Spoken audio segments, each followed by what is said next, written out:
and welcome back to Blanket Fort Books.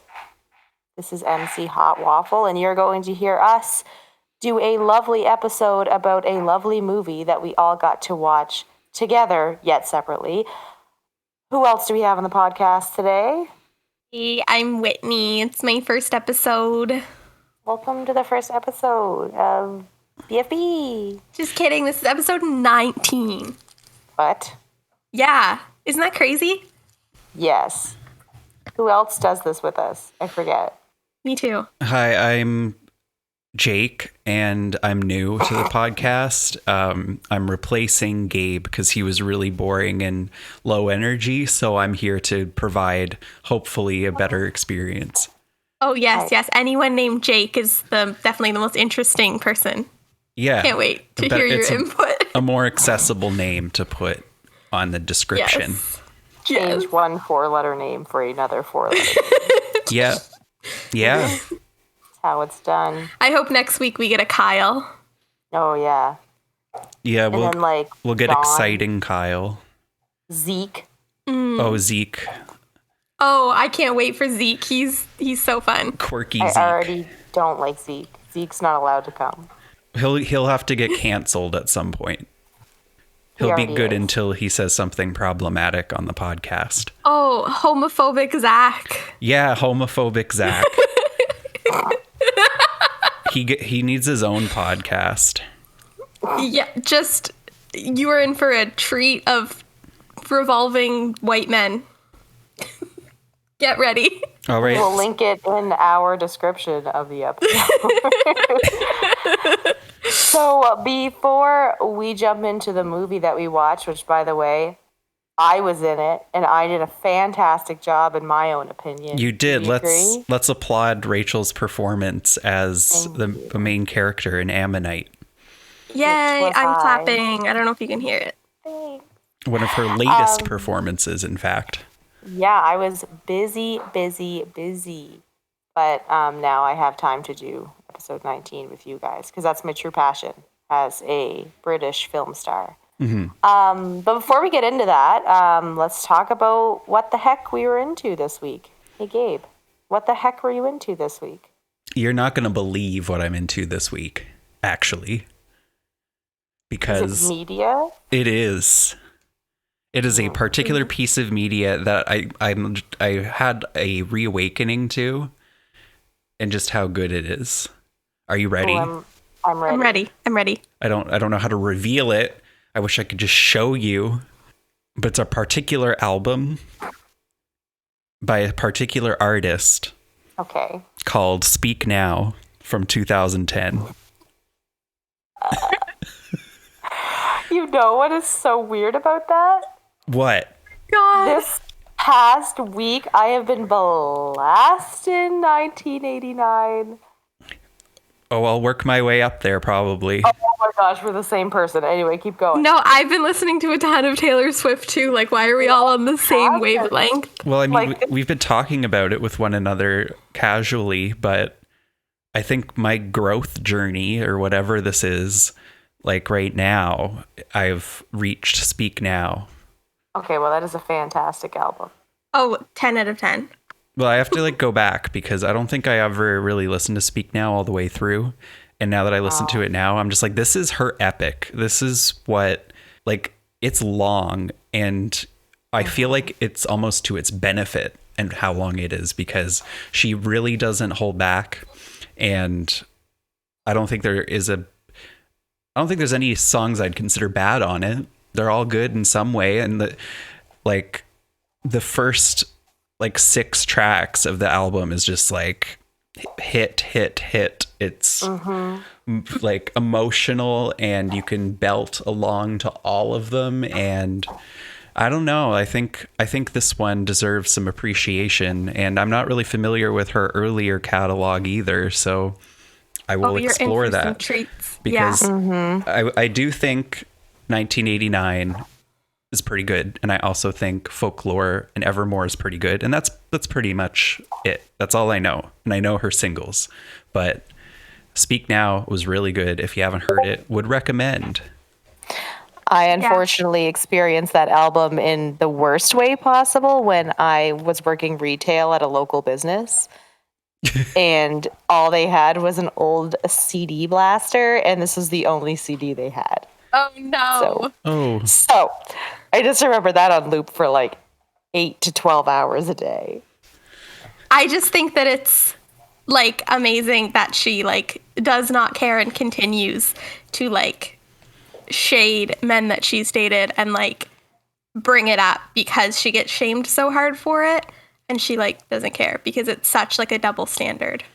Yeah, and they're not even, people make like a big deal, and they're not even slanderous because she doesn't make them out to be the worst people in the world. Yeah, but she's been trying to make this point since like her very first album, and like it's kind of taken until now for people to be like, oh, okay, yeah, everyone does that. Taylor Swift's not like I feel like everyone in like 2021 is like having a moment when they were teenagers and they hated Taylor Swift. They're like, oh, that was like internalized misogyny. Like, okay, like she's just been doing what men have done for years. And I was shitty for hating Taylor Swift. Well, yeah, and like she was seen as like, because she was so young too, it was not good because the media tried to paint her out as like this person that's definitely gonna write a song about you if she doesn't like you, and she's gonna cancel you via song, and that then brought along Blank Space in 1989 where she just embraced it and was like, well, you know what, fuck you guys, I'm gonna play this character. And she even went further with Reputation. Terrible album, but I understand and appreciate the aesthetic direction and choices that were made. I don't really support Reputation, and I like to pretend that one doesn't exist just because. I just forget by accident all the time. Oh, sorry, Apples is walking on my keyboard. That's pure. It's very cute. She just meowed into the microphone, but I don't know if you could hear it. No, I missed it. Sorry, this is a big tangent on Taylor Swift. I feel like we could do a whole episode. You can cut some of this out if you feel the need, but I feel like Reputation, a lot of people were criticizing her for her white feminism and for like supporting people that she shouldn't have been supporting. And the way she took it was like, oh, everyone thinks I'm a snake. And it's like, you're not listening to like the real things that people are saying and criticizing you for. So I think that was like a big mistake. I think You Need to Calm Down was a big mistake. But aside from those, I think we can appreciate Taylor Swift's career. Yeah, because she won't be forgotten. That's for sure. She is rolling out those releases and making the big numbers. Yeah, she's done some really great things in her career. There's no need for me to promote Taylor Swift on this mini podcast. Yeah, she really doesn't need it, but I'm glad that you're going back to her older stuff. I'm excited for you to get to Red because that's probably my favorite. Yeah, I only know the singles from Red, and I still feel like I haven't heard them in a decade. So I'm excited, and maybe I'll even visit that tonight. Ooh, good plan. We will await an update like Ariana Grande. Right. So who is next?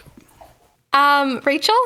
I feel like I just talked too much, so you should. I was I'm always into watching true crime documentaries, like always, obviously. Yes. And I just decided, even though I think I might have watched it before, I decided to watch the Night Stalker documentary on Netflix. Are you familiar? I don't think so. Is that the one about Richard Ramirez? It is. Okay, I have a confession. Oh no, I know. Yeah. I know what it is.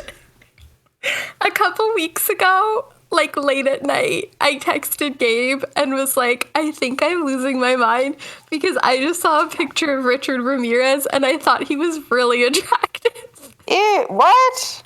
No. He looks like a demented Tigger from Winnie the Pooh. I mean, like, I'm gay, so take that with a grain of salt, but like, I don't know. I was attracted to Richard Ramirez. I don't obviously support anything he's done in his career, but that is a good stance to take. Yeah. Anyway, on that note, he was responsible for at least 18 different events, most of which ended in death, but some just were attacks. Oh. They ranged anywhere from young children who he would abduct, molest, and then abandon, to married couples in their 60s, and he would murder them and rape them. And anyway, just a real Lord. messed up guy. It was hard for them to track down because he was like no one could figure out his type of event, right? Because every time that there was like a one that involved a child, they thought they were looking for a specific like child molester, and then a few days later there would be one where a couple would be attacked and they think it was a different person, because that's, people tend to stick to like their one type of crime with their one type of victim, and that was not this guy. So it's nuts, it's crazy. But it's a good documentary. Like I said, I started it and I was like, did I already watch this? So I'm not sure. But he also had a connection to the Cecil Hotel, which was also in the Elisa Lam one that I had watched before. He lived at the Cecil Hotel for a while. Oh my gosh. Yeah. That's goodness. too weird. He used to just like go home covered in blood to the Cecil Hotel. And people would be like, hey. What a place. Sounds fun. What a place. Anyway, I recommend for anyone who hasn't, been really familiarized with the story. And even if you are, it's a good documentary. So go watch it. I feel like obviously this one is like super well known, but I feel like for as much as I like true crime, I'm not super like familiar with the details of this case. Well, it's a long case. Well, I mean, to be fair, it was really only through, I'm looking on the Wikipedia right now. It started June 28th in 84 and only went till August of 85. It was like a year. Oh. And that was 18 different like situations Oh my that goodness. happened. But not every situation was one person either. Some of them were 2 or 3. Whitney, what are you into this week? So I recently reread a book that I feel like I've talked about like a million times already. I probably talked about it on the podcast, and I've definitely talked about it on my channel, like in every video. And that is Red, White, and Royal Blue by Casey Mcquisten. Super popular. It is an adult romance between the fictional Prince of England and the son of the first female president of the United States. And it is so juicy. It's kind of enemies to lovers. They hate each other, and then there's like this whole like secret relationship, obviously, because they're 2 like political figures. And then the main character's mom, the president of the United States, is coming up. It's set in 2020, so for re-election. So there's like this big scandal, obviously, when he's like seen with Prince Henry of England, and she's running against like a fictional Trump, essentially. And there's like an email scandal. Like there's a lot of parallels between like Clinton and Trump and this book, but it's like if Clinton won and if Clinton was a little better. Well, that sounds juicy. It is so juicy. I highly recommend it. It's like, I've read it twice now, and it is like probably my favorite romance that I've ever read. And I love my romance. It's just so like in depth. It covers a lot of issues, and yeah, the characters are very nicely fleshed out, and it's just a very healthy, beautiful relationship. Casey Mcquisten has another book coming out in May, which is a female-female romance called One Last Stop, and I am so excited, and that is all I have to say. But I want more queer romance in my life. Well, speaking of queer romance. Yes, that What fits did in we perfectly. watch? That was perfecto. I actually, confession, didn't know this movie existed until Gabe was like, you should watch this movie. Except for the fact that I was in it, but then I was busy and never watched it. I think I just found it at one point, many podcasts ago, I was just looking up Kate Winslet movies, and this was like her newest one, and I didn't know what it was, so I clicked it and then saw more things about it, and I thought that's an essential watch. Yeah, it's oh, sorry. No, you go. Oh, I was just going to say what the movie is. Oh, Okay. yeah, no, go for it. Yeah, so we watched Ammonite, which came out in 2020 and was directed by Francis Lee. And this was an independent movie. It stars Kate Winslet, aka Rachel, in her active acting career, and Saoirse Ronan. And I will read the synopsis really quick, and then we will get into it. So, in 1840s England, paleontologist Mary Anning and a young woman sent by her husband to convalesce by the sea develop an intense relationship. Despite the chasm between their social spheres and personalities, Mary and Charlotte discover they can each offer what the other has been searching for, the realization that they are not alone. It is the beginning of a passionate and all-consuming love affair that will defy all social bounds and alter the course of both lives irrevocably. Irrevocably? Yeah, that's how I pronounced it, and then I looked up how to pronounce it right before this, and then it screwed me up because I don't think that's how it's pronounced. Irrevocably. Anyway. Whoa. That word. Yeah. All in all, in like one brief statement, I enjoyed the movie. It was very aesthetically pleasing. I want to go to that beach. But also, there wasn't really much story. It was just kind of like day-to-day life, and then boom, and then it was done. Like, yeah, I guess I could see it. Yeah. This is my favorite time period for any piece of media. Love historical fiction, 1800s England. Fuck me up, that's all I need. And then you add some queer women into the mix, and it sounds like it should be the perfect movie. But I don't think it was. What did you think, Gabe? Oh, well, I was just reading reviews of this movie as well, and a lot of them are saying the same thing. I really felt like there wasn't much chemistry between the main characters, in my opinion. Yeah. So I am a queer woman, so I look for media that involves queer women. This is like on paper, this should be everything that I want. But I don't know what it was lacking, but it just felt like they didn't have anything to bond over. It felt like there was no buildup, and it was kind of like instantly, oh, they're having sex. Okay. Which is fine if that's all it was, but it was like... There was a lot of buildup for that. I don't think there was. Like, there was a lot, but there wasn't any communication. There wasn't like... Well, I guess what I mean is there was a lot of buildup, and then it happened when you didn't think it was going to happen. And then afterwards, it was like, wait, what's going to happen now? Do I care? Yeah. Yeah, that's like exactly how I feel. Yeah, because like you said, like there was little chemistry between them. So at that point I was like, okay, though, but is this official? Like, what's happening? What are they doing? How do they feel? They were both two characters of very few words, and that did not work to the movie's advantage. And I was really hoping for Kate Winslet to deliver an Oscar-worthy performance, because I thought it was perfectly setting her up for that.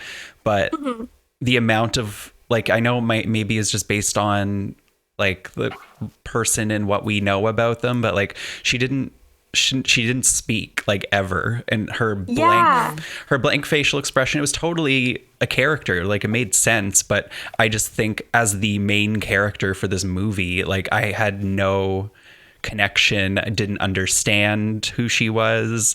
Like, I just wasn't like in it with her. Yeah, I like fully 100% agree with that. Like, it just felt like there wasn't much substance at all. But it also didn't feel like it was like a character-driven romance either. It just kind of... It almost seemed convenient for them. They were just kind of like, we're both like not in a good place, and you're attractive, and this can happen. But then you're almost supposed to feel like heartbroken when they can't be together. And you're like, Yeah. but like, you didn't even really care. Yeah, it's like it gave me nothing to care about. I didn't care about the characters. I didn't care about the relationship. There was really not much like pushback. There wasn't much in support of them. Like it was just, it happened and I watched it happen and it was over and I was like, okay. Yeah. Like, and the ending was like so dramatic too, with them just like standing there staring at each other. And I was like, Yeah. I feel nothing. Am I dead inside or was there no chemistry? Yeah. No, I agree. I think we definitely were intended to just observe these events that were taking place, because it was like the movie didn't offer you very much in terms of like little tidbits to think about or like hold on to and put together in your head. It was just kind of like you were observing these things happen as they were, and then you were left to just go, okay, I guess this is happening now. Okay. All right. Wow. Yeah. Nice. And the thing is, too, is you could tell that Kate Winslet's character was so passionate because of the way that she tended to the fossils and the stones. Is that the right word, or am I being disrespectful to the rocks? I don't know. The Rocks fossils? are definitely mad at you. Yes, I'm going to call them fossils. Okay. Yeah, you could tell she was so passionate because she loved what she did and she was so careful with her fossils, and she would go to like great lengths to retrieve them, and she knew a ton. So she was a passionate woman.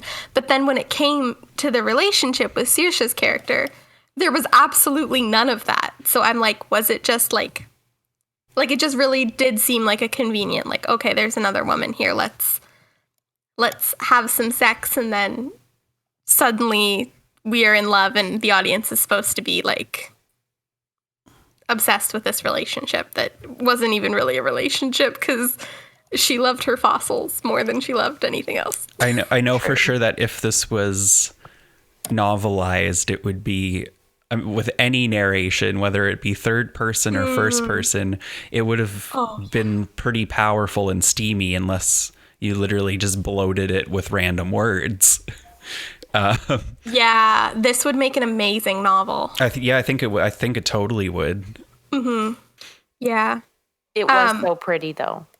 Oh, it was beautiful. Yeah. Oh my gosh, yes. I think we got a dosage of like we see so many movies from this era with rich people that are, nobility and stuff, but in this case, these were like actual like low-key people that were like, living in not a mansion, which is like all we get from these period movies. They weren't struggling to the point where you're supposed to be like, OMG, they're so poor. I hope they get married to a rich person. Like, yeah. it was just kind of like, here they are living their life. I feel like we got possibly, like, I'm not 100% sure, but it really did seem like a historically accurate portrayal of like middle class white people in Europe. Yeah. Yeah. And these were based off of real people as well. But there was no record of them being in a relationship, which I think is really interesting. And there was no record of Mary Anning being into women. That was like a full director's choice, which I think is great. And I think Frances Lee said that like there was no record of any kind of romantic relationship that she had. So why not make it with a woman? Which I think, yes, incredible. Why does it got to be heterosexual? So love that. Although I was disappointed that it wasn't a real gay love story. But I think it would have been more satisfying had there actually been real hints, but no confirmation. Yeah. But I think it's a very creative choice to come up with that from a event that has no implication of a romantic relationship between those two. Like imagine just thinking up a historical figure and another historical figure that like cross paths. What kind of gay encounters have we not been aware of that have never been documented? Because there must have been a lot. Oh, yeah, 100%. Yeah. Because isn't there like a bunch of, I don't know, wasn't a bunch of like Roman emperors and stuff? Like, aren't they all gay as fuck? There's so much gay history, but the textbooks just say that they were good friends. Like, I feel like there'd be a lot that would surprise me because I don't think I know the literally, main ones. like Alexander Hamilton. There's evidence of him being bisexual. There's evidence of Michelangelo being gay. Oh, I believe that one. That was, yeah. I always wondered, I was like, I don't think a straight person would make these things. No. Like, straight people aren't good at anything. like the art is so homoerotic. Like, yeah. Like it was never brought up in class. It was just unaddressed. And I was sitting there thinking like, seems a little gay, but that's okay. That's fine. Yeah, 100%. And like, there's so much. Like, I feel like we could do a whole episode on like reacting to Michelangelo's artwork. And also just like people from history that we weren't taught were gay that 100% were. Oh, that's a good theme. Yeah. That would be amazing. Find a select work of fiction for one of these people. Yeah. Because there's got to be. Just like, yeah, and so much in like Roman and Greek like artwork, and a lot of the emperors and stuff were gay, and there was so much homosexuality depicted that just like you don't learn about. It's just like, no, they were besties. Mm-hmm. Like, yeah, they're like clearly having sex on this urn, but they were just besties. Well, maybe they were besties. You can't rule that out. That could be a fact. True, but they were just roommates. They're just friends. I mean, yeah, 100%, but like... Not a lie, but... Come on. I mean...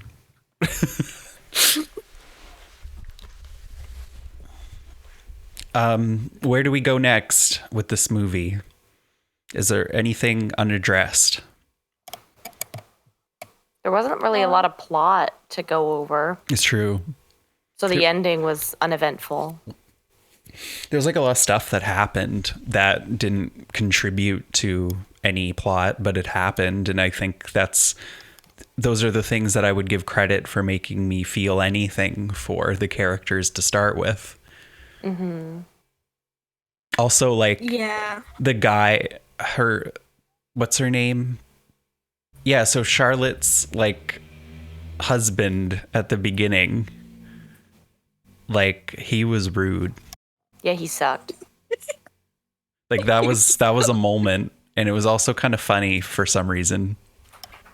Oh, yeah. That was a moment. I can't believe that, like, back in those times, when, like, to cure depression, which they didn't call depression, obviously, it was just, like, hysteria,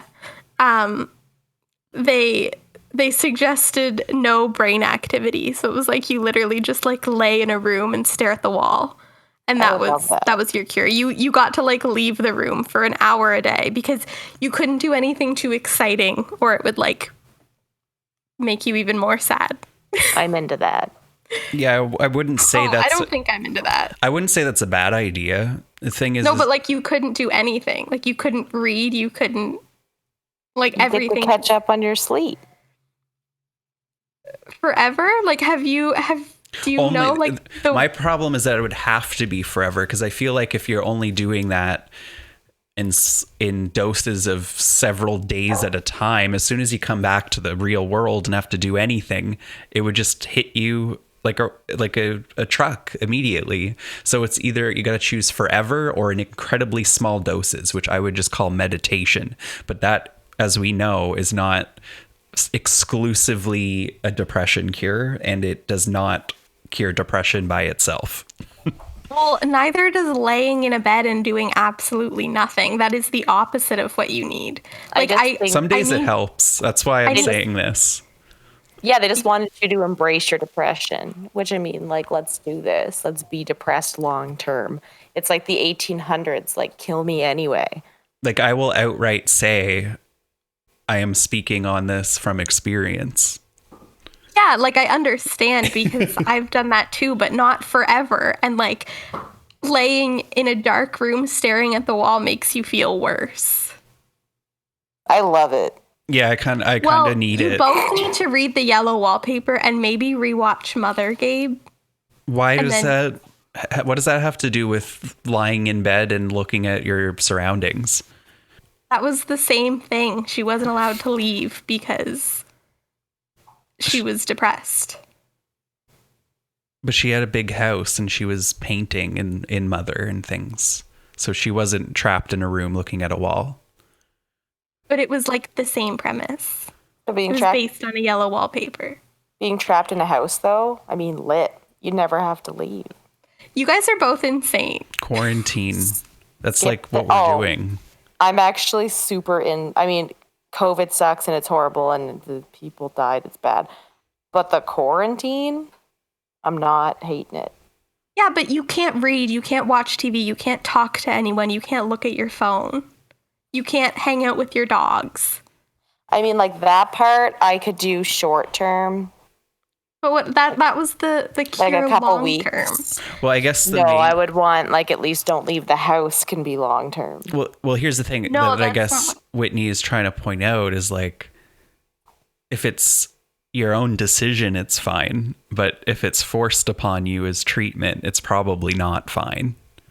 Yeah, that's what I'm saying. And like, you would not make it your own decision to literally stare at a wall 24/7 I mean, like, and nothing I would, else. I would for No, like you up wouldn't. to I know 48 you. hours. You would not. Like You can't clean. You can't look at your phone. You can't I talk to don't know. anyone. I went on like a at home bender for like a month and didn't do anything, and it was great.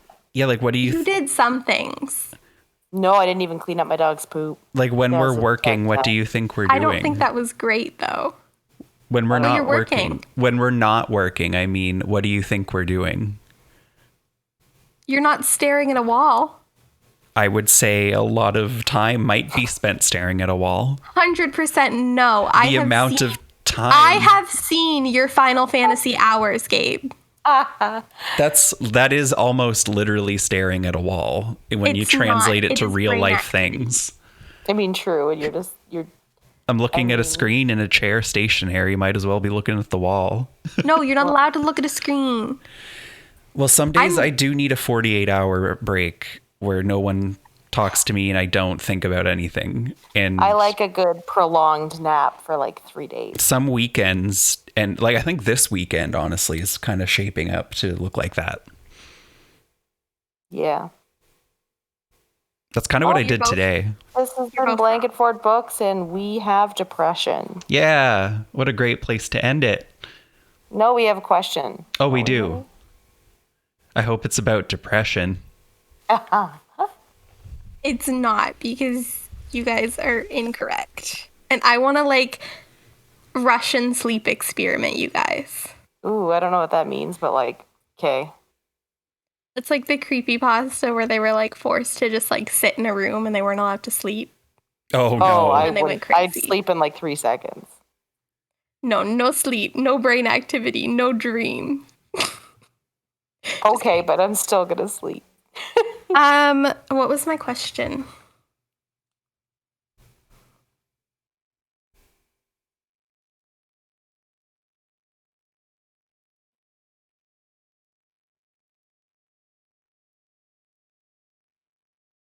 Oh, okay. So if you guys could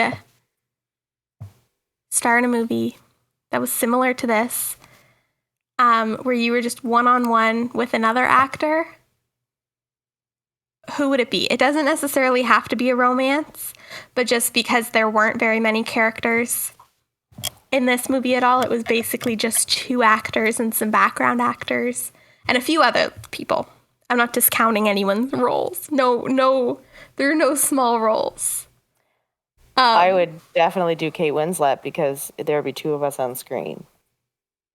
Okay, no Kate Winslet and no Saoirse Ronan. What? Oh, okay, Meryl Streep. What would the movie be about? Oh, crap. Was that part of the question? I would be her as her younger self. And we talk about life. I don't know. I haven't thought this far. It was really cute because I went into like a little hole where I was watching all the interviews that Saoirse and Kate did, which were all obviously over Zoom because this came out during quarantine. And the way they talked about each other was like so cute. Like in one interview, Saoirse said that like Titanic was her favorite movie when she was a kid, and she was like, "Who would have thought when I was 8 years old that when I grew up I'd be kissing Rose?" And like I thought that was so cute. And like Kate like was such a big fan of Saoirse and said that like every time they ran into each other, she would like embarrass herself in front of her. So I just think it's so cute that they finally made a movie together and they were both such big fans of each other. That is really cute. I feel like that'd be so intimidating though. Especially with the level of intimate that this film got. True. No time for nerves. Yeah. Gabe, who would you start with? I feel like I misunderstand part of this question. Did you say I have to be someone in a movie or pick someone to be with in a movie? To be with, like just one-on-one basically for the entire movie. Oh. Were there any parameters about what kind of movie this was? No, it can be whatever you want. Oh, okay. Because that's just the part that I don't want to be hung up on and think about for too long. So I guess just in general, what would be fascinating? Like basically, who would you like want to like work with intimately? Oh, intimately. No, not intimate. Not like who do I want to have like a sex scene with? No. I mean intimately, like you're really getting to know them, and they're like, oh, okay, like and their deep thoughts and personality and the way they portray a character. Oh, I feel like I've thought about this before. I'm not asking you who you want to have sex with in a movie. Yeah, that's not an appropriate question for the public. No. I thought I just need a moment that I will cut out of the episode. This was kind of a last minute question.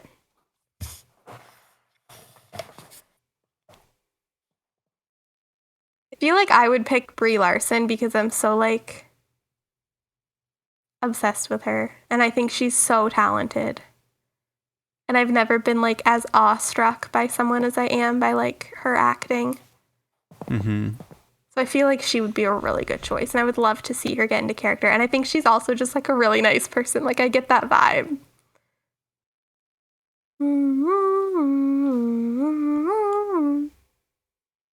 Gabe, this doesn't have to be your final answer until you die. That's how it feels. It's gonna be okay. I forgot I even had the capability to speak. I'm gonna pick for you here soon. Yeah, we have another episode to record her. I know. And it's gonna be like Alex Wolff. Huh? Alex Wolff? Why? I don't know. I feel like he kind of looks like you. I don't think so. I think they both do. Both like Nat and Alex Wolff kind of look like you. They look like they could be your cousins. They look, now that they're not children, they look different, and I never know which one is which.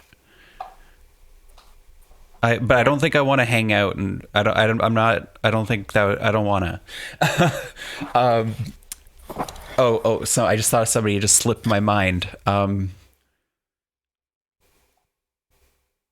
OMG. This is too much. I know, this is a hefty question. No, it's not. It's just, what actor would you like to work with? It's not the only actor you could ever work with. Jesus, hurry up. You're just making more editing It's for coming. yourself. I know. It's coming, though. I've almost got it. So, Rachel, in the meantime, do you want to share your entire life story? Yeah, just We have time. Start when I was conceived. Okay, I know a good starting point. Just throw names at me, but I think... Oh my god. Okay, Gabe would like to do a movie with Leonardo DiCaprio. This has been No, You took too long. You took too long. I want to... It's Gabe. Okay. And I pick Kathy Bates. I mean, that'd be kind of fun. I was thinking like an old Hollywood guy that isn't problematic, and I just want to like learn his last 50 years in the movie industry. What about Tom Hanks? What about like Dame Judi Dench? Both of those are good. Okay. Can you say a blurb about it so it sounds like you answered the question? Oh, no, I don't think I've earned that. Okay. That was so painful. I want to go rip my brain out of my ear. We'll accept the reality of me not making a decision, but I do think Kathy Bates and Tom Hanks are two good, really good options. Fucking Libra.